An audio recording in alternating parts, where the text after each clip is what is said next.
Je voudrais vous parler aujourd'hui du bienheureux Franz Jägerstätter. Le bienheureux Franz Jägerstätter est un bienheureux autrichien qui est né en 1907, mort en 1943 et qui a été béatifié tout récemment en 2006.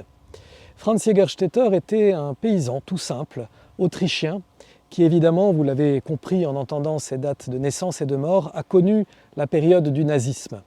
Et jeune père de famille, il était marié à Franziska, ils avaient 3 enfants ensemble. Il a été sollicité pour être enrôlé dans l'armée autrichienne à la solde des nazis. Et catholique pratiquant, il s'est posé une question de conscience.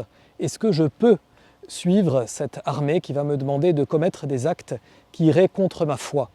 Évidemment, grave cas de conscience, parce que s'il refusait, il risquait la mort.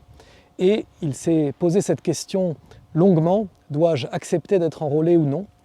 Et en discutant avec sa femme, ils ont ensemble pris la décision qu'il refuse cet enrôlement, car sa foi l'empêchait d'accepter cette possibilité de s'engager au service des nazis.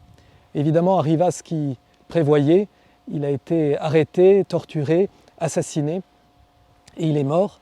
Mais il a été béatifié, comme je le disais tout à l'heure, en 2006, l'Église reconnaissant ainsi qu'en conscience, il avait pris un choix juste, un choix bon. De cette vie du bienheureux Franz Jägerstätter, dans un contexte très difficile, peut-être différent d'une autre, j'ai quand même envie de retenir 3 choses. La première, c'est qu'il nous faut parfois faire des choix difficiles pour le Seigneur, des choix qui nous engagent et qui engagent nos proches. La deuxième chose, c'est qu'on ne construit pas sa vie morale uniquement tout seul. On la construit en interaction avec d'autres et en l'occurrence, Franz Jägerstätter l'a construit en parlant, en discutant avec sa femme.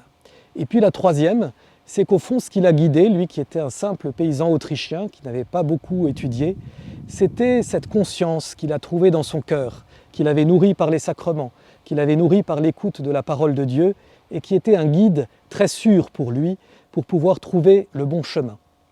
Alors je vous invite aujourd'hui à vous mettre à l'écoute de votre conscience, à vous demander peut-être, en repensant à des étapes de votre vie antérieure, à quel moment cette conscience a pu jouer un rôle pour vous, à quel moment elle a pu vous guider, vous permettre peut-être de faire des choix courageux.